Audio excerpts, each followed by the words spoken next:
My half-cooked sister-in-law is trying hard to copy me and get my husband's attention to give her son a father figure, so my mother-in-law slapped the delusion out of her. My husband has a very delusional sister-in-law, who we will call Kelly. Kelly is the girlfriend of my husband's late brother. They were not married but were allowed to be called sister-in-law for the sake of their 4-year-old son, hence the title half-cooked sister-in-law. Kelly was a lovely person at first, but her delusional tendencies just go over the top. She once had a cousin of my husband accused of seducing her. In her words, he was madly in love with her, was never confirmed as he was the same as everyone else as he was with her. My issues started with her when she started targeting my husband and requesting all kinds of bullshit from him. She once asked him to sleep in their unit cause she said her son was scared. Mind you, they only had one bed, and it was on the floor in the middle of a tiny square room, which was the whole unit. We asked her to just come over to our bigger home, which had enough space for her to stay for a while. Since we also have a spare room, she and the child could use it. She refused and insisted on my husband to come over. My husband refused and told his mom, who had Kelly, to go to their house and stay for a while. The second incident was when she insisted my husband go with her and her child to the mall and spend time together. Cause according to her, she needs help cause she's a helpless single mother with a fatherless child, and her child needs a father figure. My husband asked if I could go with them, but she made excuses why I couldn't go. My husband refused outright and said to bring the maid assigned to her kid. Cause my mother-in-law sponsored a maid for them after all the things she complained about. After all that, Kelly started to pick on things my husband liked. He likes that I wear skin-tight dresses and leggings cause they complement my bum. She started wearing the same clothes. My husband likes the particular food I make for him. She learns how to make the food and purposely makes too much so she can give some to him in front of me, with a poop-eating smile. And it did not stop there. She also tries to copy me as much as she can. Whenever I buy something new, she buys the same thing for 3 to 4 days. My husband and I like dogs, so I adopted a puppy. And what do you know? She has one a week after. She copies everything: clothes, makeup, jewelry, etc. It was getting a little creepy. One day, at a family gathering, she stated that my husband's nephew, her child, looked much like my husband and would pass off as his kid. And my husband looks nothing like his nephew. His nephew has his late father's face, as if it were copied and pasted. At the same time,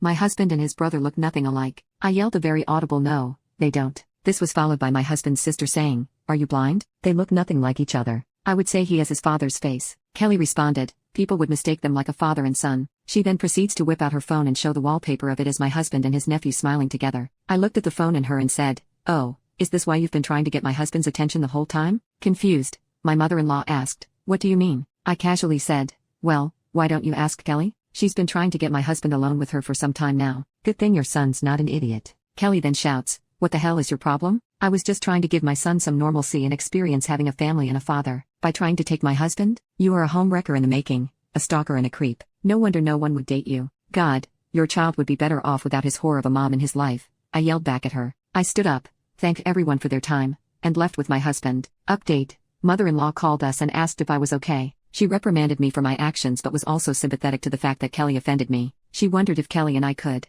come over and have a talk, straighten things out and see if Kelly needs help. She explained how Kelly's actions may not be favorable, but her situation is something to feel pity for. Mother-in-law thought that losing her son, Kelly's husband's, and caring for a child alone was too much for her. This is why she asked if it would be okay if I talked to Kelly and explained to her why what she did wasn't okay. And if Kelly refuses to listen, mother-in-law said she must handle it herself. As for my husband, he understands if I'm not ready to face Kelly, but it would be the better option, and suggests that we would go LC with her for a while, not wholly cutting her off for the sake of the child. Her sister just commented, "Sister of Kelly here. I don't think Lexi is the a-hole here. My sister has been a nuisance to everyone. Do you think she did all that cause she's grieving? Hell no. She's been cheating on her boyfriend even before he died. She even wants to abort the kid cause she doesn't know who the father might be. But she lucked out cause the kid looked like her dead boyfriend. The bitch even went out of her way to steal my boyfriends. The last straw was my ex-fiancé, whom she fucked after the death of her boyfriend. None of my family members would talk to her. They cut her off completely. I, on the other hand, keep tabs on her. She's batshit crazy. Tell me when you'll meet your mother-in-law and that witch. I'll be going with you." Update: I went out to speak with mother-in-law and Kelly. She brought her kid, along with my husband, Kelly's sister Kayla, and Kelly's friend and neighbor, Pat. This all happened at mother-in-law's house. For starters, mother-in-law asked us about the incident and why it led to me name-calling Kelly. She told us that she was recording everything. I told her it may not be obvious, but Kelly has been openly trying to get my husband's attention. She wants him over at her house and to go somewhere with only the 3 of them to make it seem like they are a perfect family. Kayla snorted, laughed at the perfect family comment, and said, "Really? I thought you already had a guy for that. Wasn't his name David? Or was it Michelle? Oh, wait. It has got to be Rashid. You know the Indian guy you introduced your son to." The comment got my mother-in-law's attention. He was asking Kayla what she meant. Kayla said, "Do you know why Sam, late brother-in-law, didn't want to marry my sister, Mrs. Mother-in-law? It's because he knew of her cheating escapades. Furthermore, Sam was my ex whom she stole by opening her legs. Mother-in-law then looked at Kelly, and she said, it wasn't true. And the reason why he won't marry her is because of Kayla, because Kayla was seducing her husband. Sister-in-law said,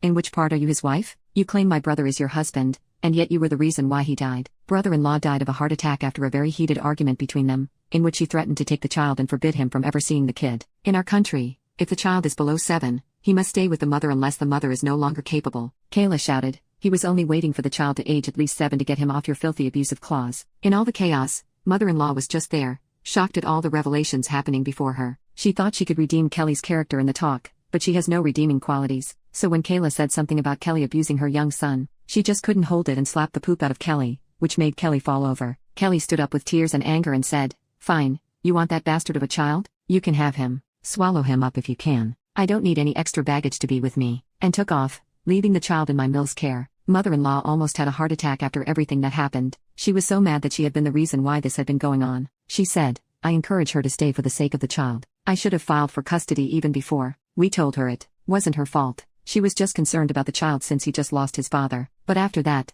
mother-in-law called up her lawyer friend and asked for help getting custody of the child. She is now in the process of filing for custody on the basis that the mother is a danger to her child, and had Kayla and Pat as witnesses for the abuse case. We also had a therapist scheduled for the boy to help him process everything that's currently happening and for him to recover from the abuse. My husband, on the other hand, wanted to get the child and adopt him as our own after everything settled down.